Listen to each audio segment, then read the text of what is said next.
राधे राधे भक्तों आज के इस वीडियो में आप सभी श्रवण करेंगे रक्षाबंधन की पौराणिक व्रत कथा। लेकिन उससे पहले जानेंगे रक्षाबंधन से जुड़ी महत्वपूर्ण जानकारियाँ, जैसे ये पर्व क्यों मनाया जाता है, रक्षा सूत्र का क्या महत्व है, इस दिन बहन को क्या करना चाहिए और 2025 का रक्षाबंधन का शुभ मुहूर्त क्या है। तो चलिए आरंभ करते हैं। भक्तों, रक्षाबंधन भाई बहन के पवित्र प्रेम और रक्षण वचन का त्यौहार है। इस दिन बहन अपने भाई की कलाई पर राखी बांधती है और भाई उसे जीवन भर सुरक्षा देने का वचन देता है। भक्तों, यह सिर्फ एक रेशम की डोर नहीं बल्कि विश्वास, स्नेह और आशीर्वाद का प्रतीक है। पौराणिक मान्यताओं के अनुसार जब भगवान श्री कृष्ण ने द्रौपदी की साड़ी की रक्षा की थी, वह रक्षा सूत्र का ही प्रतीक था। वही रानी कर्णावती ने जब मुगल सम्राट हुमायूं को राखी भेजी, तब उसने उसे बहन मानकर उसकी रक्षा की। रक्षा सूत्र बांधना एवं संरक्षण संकल्प है, जिसमें बहन अपनी भाई की लंबी उम्र की कामना करती है। भक्तों, इस दिन प्रातः स्नान करके स्वस्थ वस्त्र पहने, एक सुंदर पूजन थाली सजाए जिसमें दीपक, रौली, चावल, राखी और मिठाई हो। भाई को तिलक करे, आरती करे और राखी बांधे। फिर उन्हें मिठाई खिलाए और उनसे रक्षा का वचन ले। राखी बांधते समय एक विशेष मंत्र का उच्चारण करें। ओम गण गणपते नमः। भक्तों, रक्षाबंधन की तिथि शनिवार 9 अगस्त 2025 को है। श्रावण पूर्णिमा तिथि समाप्ति होगी दोपहर 1:24 तक। राखी बांधने का शुभ समय है सुबह 5:47 से दोपहर 1:24 तक। इस दिन भद्रकाल नहीं है, इसलिए दिन भर राखी बांधना शुभ है। आइए भक्तों, अब श्रवण करते हैं राखी पूर्णिमा की व्रत कथा। भक्तों, यह त्योहार सावन पूर्णिमा को मनाया जाता है। यह भाई बहन को स्नेह के डोर में बांधने वाला त्योहार है। इस दिन बहन भाई के हाथ में राखी बांधती है तथा मस्तक पर टीका लगाती है। रक्षाबंधन का अर्थ है रक्षाबंधन, अर्थात किसी को अपनी रक्षा के लिए बांध लेना। राखी बांधते समय बहन कहती है, हे भैया, मैं तुम्हारी शरण में हूँ, मेरे सब प्रकार से रक्षा करना। एक बार भगवान कृष्ण के हाथ में चोट लग गई तथा खून गिरने लगा। द्रौपदी ने जब देखा तो वह तुरंत साड़ी का कोर फाड़कर कृष्ण जी की हाथ में बांध दी। इसी बंधन के ऋणी श्री कृष्ण ने दुशासन द्वारा चीर हरण समय द्रौपदी की लाज रखी। मध्यकालीन इतिहास में एक ऐसी घटना मिलती है जिसमें चित्तौड़ की हिंदू रानी कर्मावती ने दिल्ली की मुगल बादशाह हुमायूं को अपना भाई मानकर उसके पास राखी भेजी थी। हुमायूं ने कर्मावती की रक्षा स्वीकार कर ली और उसके सम्मान रक्षा के लिए गुजरात के बादशाह से युद्ध किया। एक बार युधिष्ठिर ने श्री कृष्ण भगवान से पूछा, हे अच्युत, मुझे रक्षा बंधन की वह कथा सुनाइए जिसमें मनुष्यों की प्रेत बाधा तथा दुख दूर होते हैं। इस पर भगवान ने कहा कि हे पांडव श्रेष्ठ, प्राचीन समय में एक बार देवों तथा असुरों में 12 वर्षों तक युद्ध चलता रहा। युद्ध में देवराज इंद्र की पराजय हुई, देवता कांति विहीन हो गए। इंद्र रण छोड़ विजय की आशा को तिलांजलि देकर देवताओं सहित अमरावती चले गए। विजेता दैत्यराज ने तीनों लोकों को अपने वश में कर लिया। उसने राजपद से घोषित कर दिया कि इंद्र देव सभा में न आवे तथा देवता एवं मनुष्य यज्ञ कर्म न करे। सब लोग मेरी पूजा करे, जिसको इसमें आपत्ति हो वह राज्य छोड़कर चला जाए। दैत्यराज की इस आशा से यज्ञ वेदों का पठन पाठन तथा उत्सव समाप्त कर दिए गए। धर्म के नाश होने से देवों का बल घटने लगा। इधर इंद्र दानव से भयभीत हो बृहस्पति को बुलाकर कहने लगे, हे गुरु, मैं शत्रुओं से घिरा हुआ परनाथ संग्राम करना चाहता हूँ। होनहार बलवान होता है, जो होना होगा होकर रहेगा। पहले तो बृहस्पति ने समझाया कि कोप करना व्यर्थ है, परंतु इंद्र की हठवादिता तथा उत्साह देखकर रक्षा विधान करने को कहा। श्रावणी पूर्णिमा को प्रातःकाल रक्षा का विधान संपन्न किया गया। उक्त मंत्र उच्चारण से बृहस्पति देवगुरु ने श्रावणी पूर्णिमा के ही दिन रक्षा विधान किया। यह धर्मिणी इंद्राणी के साथ वित्र संहारक इंद्र ने बृहस्पति की उस वाणी का अक्षरश पालन किया। इंद्राणी ने ब्राह्मण पुरोहितों द्वारा स्वास्ति वाचन करा के इंद्र के दाएं हाथ में रक्षा की पोटली बांध दी। इसी के बल पर इंद्र ने दानव पर विजय प्राप्त की। प्रेम से बोलिए हरे कृष्णा। भक्तों, ये थी रक्षा बंधन राखी पूर्णिमा की व्रत कथा। अब आइए श्रवण करते हैं श्रावण पूर्णिमा की व्रत कथा। एक समय की बात है, नैमिषारण्य तीर्थ में सौनकादि 88,000 ऋषियों ने श्री सूत जी से पूछा, हे प्रभु, इस कलयुग में वेद विद्या रहित मनुष्य को प्रभु भक्ति किस प्रकार मिल सकती है तथा उनका उद्धार कैसे होगा? हे मुनि श्रेष्ठ, कोई ऐसा तप बताइए जिससे थोड़े समय में ही पुण्य मिले और मनोवांछित फल भी मिल जाए। इस प्रकार की कथा सुनने की हम इच्छा रखते हैं। सर्व शास्त्रों के ज्ञाता सूत जी बोले, हे वैष्णवों, मैं पूज्य आप सभी ने प्राणियों के हित की बात पूछी है, इसलिए मैं एक श्रेष्ठ व्रत को आप लोगों को बतलाऊंगा, जिसे नारद जी ने लक्ष्मी नारायण जी से पूछा था और लक्ष्मीपति ने मुनि श्रेष्ठ नारद जी से कहा था। आप सब इसे ध्यान से सुनिए। एक समय की बात है, योगीराज नारद जी दूसरों के हित की इच्छा लिए अनेकों लोकों में घूमते हुए मृत्यु लोक में आ पहुंचे। यहाँ उन्होंने अनेक योनियों में जन्मे प्राय सभी मनुष्यों को अपने कर्मों द्वारा अनेकों दुख से पीड़ित देखा। उनका दुख देख नारद जी सोचने लगे कि कैसा यत्न किया जाए जिसके करने से निश्चित रूप से मानव के दुखों का अंत हो जाए। इसी विचार पर मनन करते हुए वह विष्णु लोक में गए। वह देवों के इस भगवान नारायण की स्तुति करने लगे, जिनके हाथों में शंख, चक्र, गदा और पद्म थे, गले में वरमाला पहने हुए थे। स्तुति करते हुए नारद जी बोले, हे भगवान, आप अत्यंत शक्ति से संपन्न हैं। मन तथा वाणी भी आपको नहीं पा सकती है।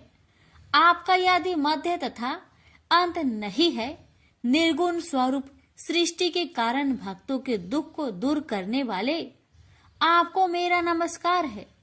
नारद जी की स्तुति सुन विष्णु भगवान बोले, हे मुनि श्रेष्ठ, आपके मन में क्या बात है?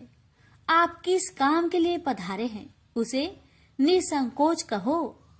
इस पर नारद मुनि बोले कि मृत्यु लोक में अनेक योनियों में जन्मे मनुष्य अपने कर्मों के द्वारा अनेकों दुख से दुखी हो रहे हैं। हे नाथ, आप मुझ पर दया रखते हैं तो बताइए कि वो मनुष्य थोड़े प्रयास से ही अपने दुखों से कैसे छुटकारा पा सकते हैं। श्री हरि बोले, हे नारद, मनुष्य की भलाई के लिए तुमने बहुत ही अच्छी बात पूछी है, जिसके करने से मनुष्य मोह से छूट जाता है। वह बात मैं कहता हूँ, उसे सुनो। स्वर्ग लोक व मृत्यु लोक दोनों में एक दुर्लभ उत्तम व्रत है, जो पुण्य देने वाला है। आज प्रेम वश होकर मैं उसे तुमसे कहता हूँ। श्री सत्यनारायण भगवान का यह व्रत अच्छी तरह विधान पूर्वक करके मनुष्य तुरंत ही यहाँ सुख भोग कर मरने पर मोक्ष पाता है। श्री हरि के वचन सुन नारद जी बोले कि उस व्रत का फल क्या है और उसका विधान क्या है, यह व्रत किसने किया था, इस व्रत को किस दिन करना चाहिए, सभी कुछ विस्तार से बताए। नारद की बात सुनकर श्री हरि बोले, दुख व शोक को दूर करने वाला यह व्रत सभी स्थानों पर विजय दिलाने वाला है। मानव को भक्ति व श्रद्धा के साथ शाम को श्री सत्यनारायण की पूजा धर्म में परायण होकर ब्राह्मणों व बंधुओं के साथ करनी चाहिए। भक्ति भाव से ही नैवेद्य केले का फल, घी, दूध और गेहूं का आटा सवाया ले। गेहूं के स्थान पर साठी का आटा, शक्कर तथा गुड़ लेकर वह सभी भक्षण योग्य पदार्थों को मिलाकर भगवान का भोग लगाए। ब्राह्मणों सहित बंधु बांधवों को भी भोजन कराए। उसके बाद स्वयं भोजन करे और भजन कीर्तन के साथ भगवान की भक्ति में लीन हो जाए। इस तरह से सत्यनारायण भगवान का यह व्रत करने पर मनुष्य की सारी इच्छाएं निश्चित रूप से ही पूरी होती है। इस कली काल अर्थात कलयुग में मृत्यु लोक में मोक्ष का यही एक सरल उपाय है। इति श्री सत्यनारायण व्रत कथा प्रथम अध्याय संपूर्ण। श्रीमन नारायणे नारायणे नारायण, भज मन नारायणे नारायणे नारायण। श्री सत्यनारायण भगवान की जय। सूत जी बोले, हे ऋषियों, जिसने पहले समय में इस व्रत को किया था उसका इतिहास कहता हूँ, ध्यान से सुनो। सुंदर काशीपुरी नगरी में एक अत्यंत निर्धन ब्राह्मण रहता था। भूख प्यास से परेशान हुआ धरती पर घूमता रहता था। ब्राह्मणों से प्रेम करने वाले भगवान ने एक दिन ब्राह्मण का भेष धारण कर उसके पास जाकर पूछा, हे ब्रीप, नित्य दुखी होकर तुम पृथ्वी पर क्यों घूमते हो? दीन ब्राह्मण बोला, मैं निर्धन ब्राह्मण हूँ, भिक्षा के लिए धरती पर घूमता हूँ। हे भगवान, यदि आप इसका कोई उपाय जानते हो तो बताइए। वृद्ध ब्राह्मण कहता है कि सत्यनारायण भगवान मनोवांछित फल देने वाले हैं, इसलिए तुम उनका पूजन करो। इसे करने से मनुष्य सभी दुखों से मुक्त हो जाता है। वृद्ध ब्राह्मण बनकर आए सत्यनारायण भगवान उस निर्धन ब्राह्मण को व्रत का सारा विधान बताकर अंतर्ध्यान हो गए। मन ही मन सोचने लगा कि जिस व्रत को वृद्ध ब्राह्मण करने को कह गया है मैं उसे जरूर करूंगा। यह निश्चय करने के बाद उसे रात में नींद नहीं आई। वह सवेरे उठकर सत्यनारायण भगवान के व्रत का निश्चय कर भिक्षा के लिए चला गया। उस दिन निर्धन ब्राह्मण को भिक्षा में बहुत धन मिला, जिससे उसने बंधु बांधवों के साथ मिलकर श्री सत्यनारायण भगवान का व्रत संपन्न किया। भगवान सत्यनारायण का व्रत संपन्न करने के बाद वह निर्धन ब्राह्मण सभी दुखों से छूट गया और अनेक प्रकार की संपत्तियों से युक्त हो गया। उसी समय से यह ब्राह्मण हर माह इस व्रत को करने लगा।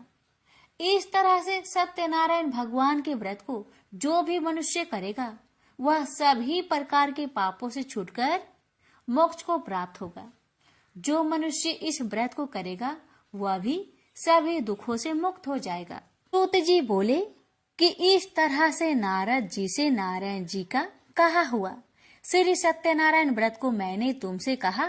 हे ब्रीपो, मैं अब और क्या कहूँ? ऋषि बोले, हे मुनिवर, संसार में उस ब्रीप से सुनकर और किस किस ने इस व्रत को किया, हम सब इस बात को सुनना चाहते हैं। इसके लिए हमारे मन में श्रद्धा का भाव है। सूत जी बोले, हे मुनियों, जिसने इस व्रत को किया है वह सब सुनो। एक समय वही ब्रीप धन व ऐश्वर्य के अनुसार अपने बंधु बांधवों के साथ इस व्रत को करने को तैयार हुआ। उसी समय एक लकड़ी बेचने वाला बूढ़ा आदमी आया और लकड़ियां बाहर रखकर अंदर ब्राह्मण के घर में गया। प्यास से दुखी वह लकड़हारा उनको व्रत करते देख ब्रीप को नमस्कार कर पूछने लगा कि आप यह क्या कर रहे हैं तथा इसे करने से क्या फल मिलेगा, कृपया मुझे भी बताइए। ब्राह्मण ने कहा कि सब मनोकामनाओं को पूरा करने वाला यह सत्यनारायण भगवान का व्रत है। इनकी कृपा से ही मेरे घर में धान्य धान्य आदि की वृद्धि हुई है। ब्रीफ से सत्यनारायण व्रत के कथा के बारे में जानकर लकड़हारा बहुत प्रसन्न हुआ। चरणामृत लेकर वह प्रसाद खाने के बाद वह अपने घर गया। लकड़हारे ने अपने मन में संकल्प किया कि आज लकड़ी बेचने से जो धन मिलेगा उसी से श्री सत्यनारायण भगवान का उत्तम व्रत करूंगा।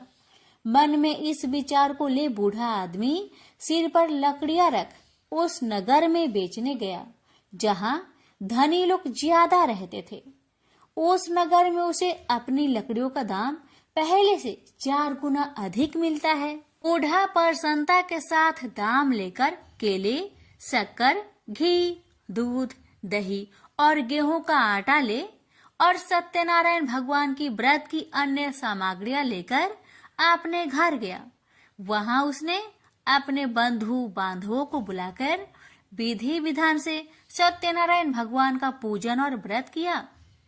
इस व्रत के प्रभाव से वह बूढ़ा लकड़हारा धन पुत्र आदि से युक्त होकर संसार के समस्त सुख भोग अंत काल में बैकुंठ धाम को चला गया। इति श्री सत्यनारायण व्रत कथा 2 अध्याय संपूर्ण। श्रीमन नारायण नारायण नारायण भज मन नारायण नारायण नारायण। श्री सत्यनारायण भगवान की जय। सूत जी बोले, हे श्रेष्ठ मुनियों, अब आगे की कथा कहता हूँ। पहले समय में उल्का मुख नाम का एक बुद्धिमान राजा था। वह सत्य वक्ता और जितेंद्रिय था।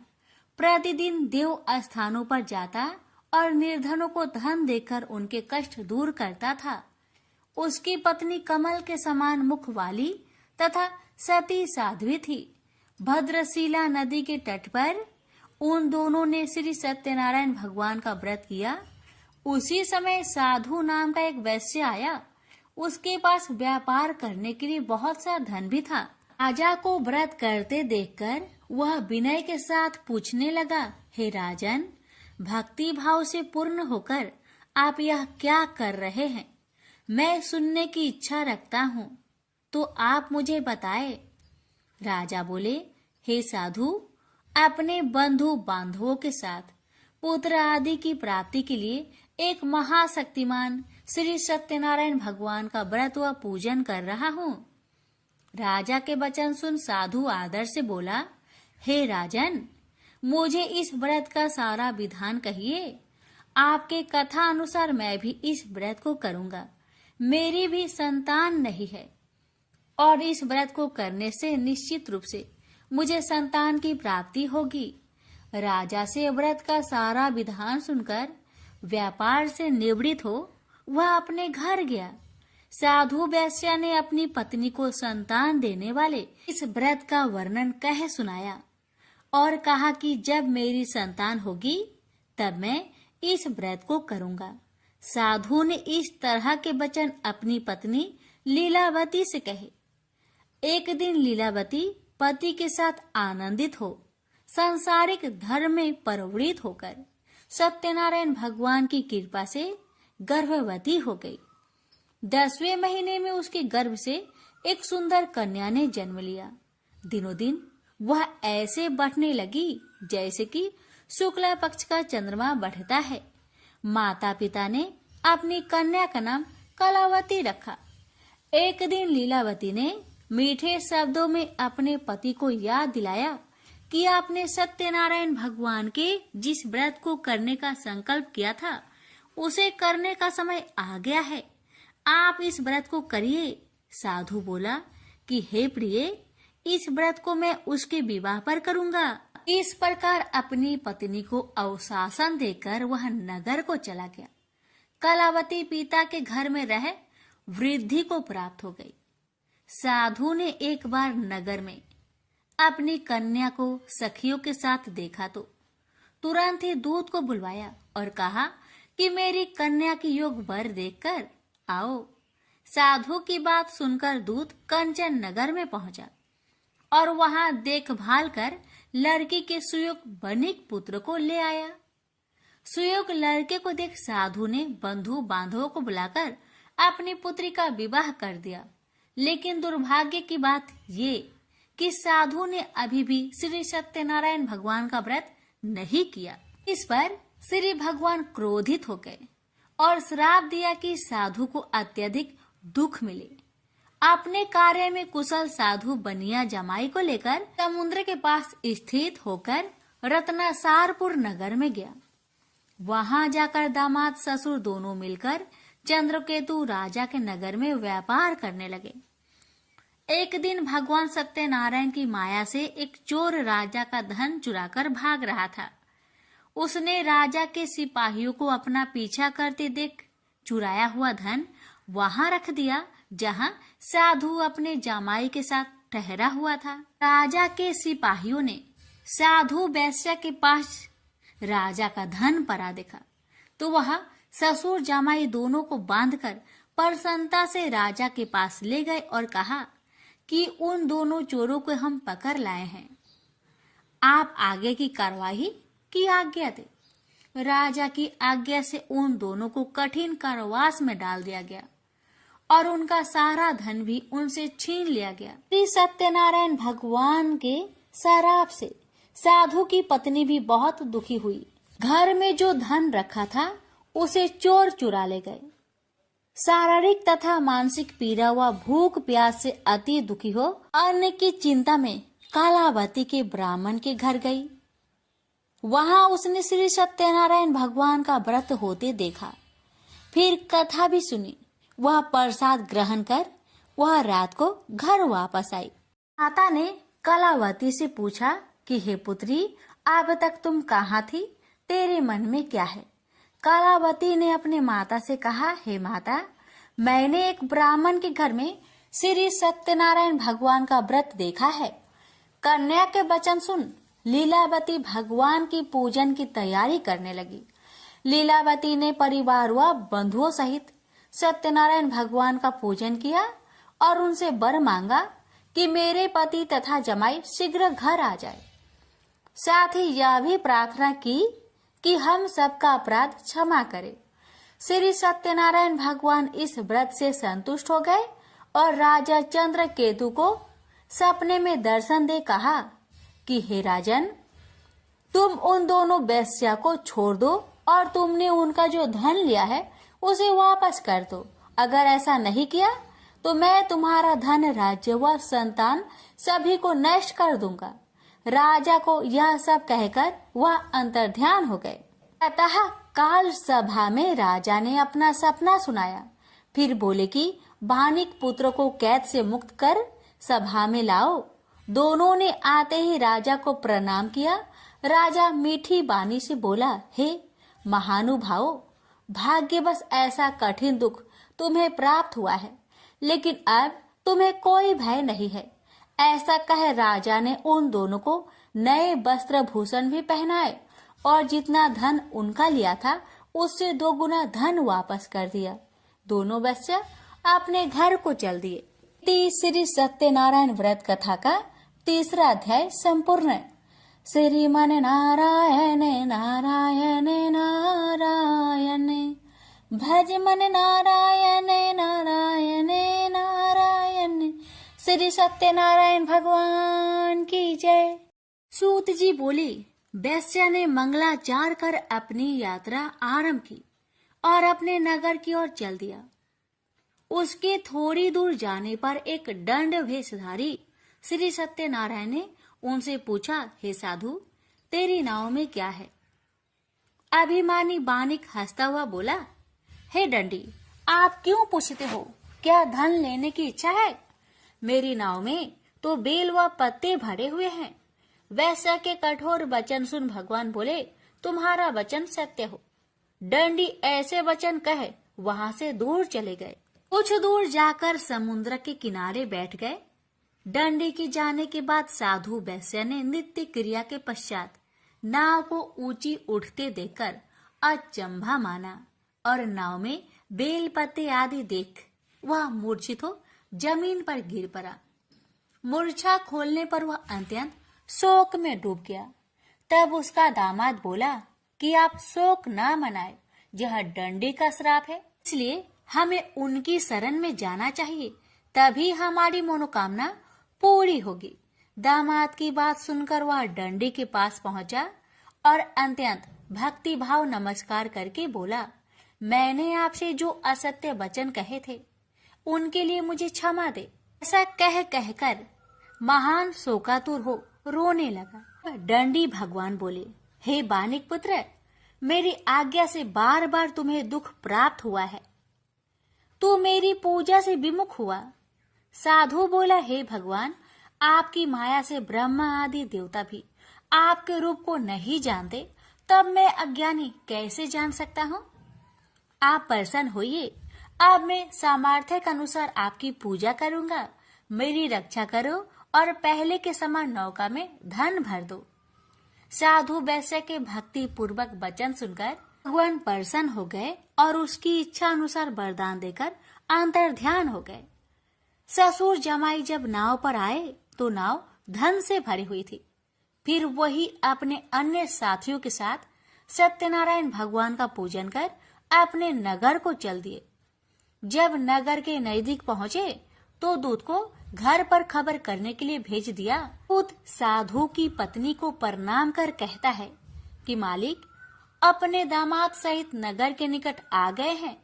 दूत की बात सुन साधु की पत्नी लीलावती ने बड़े हर्ष के साथ सत्यनारायण भगवान का पूजन कर अपनी पुत्री कलावती से कहा कि मैं अपने पति के दर्शन को जाती हूँ, तो कार्य पूर्ण कर शीघ्र आ जाना। माता के ऐसे वचन सुन कलावती जल्दी में प्रसाद छोड़ अपने पति के पास चली गई। प्रसाद की अवज्ञा के कारण श्री सत्यनारायण भगवान रुष्ट हो गए और नाव सहित उसके पति को पानी में डुबो दिए। कलावती अपने पति को वहां ना पाकर रोती हुई जमीन पर गिर गई। नौका को डूबा हुआ देख वह कन्या को रोता देख साधु दुखी होकर बोला कि हे प्रभु, मुझसे तथा मेरे परिवार से जो भूल हुई है उसे क्षमा करे। साधु के दीन वचन सुनकर श्री सत्यनारायण भगवान प्रसन्न हो गए और आकाशवाणी हुई, हे साधु, तेरी कन्या मेरे प्रसाद को छोड़कर आई है, इसलिए उसका पति अदृश्य हो गया है। यदि वह घर जाकर प्रसाद खाकर लौटती है तो इसे उसका पति अवश्य मिलेगा। ऐसी आकाशवाणी सुन कलावती घर पहुंचकर प्रसाद खाती है और फिर आकर अपने पति के दर्शन करती है।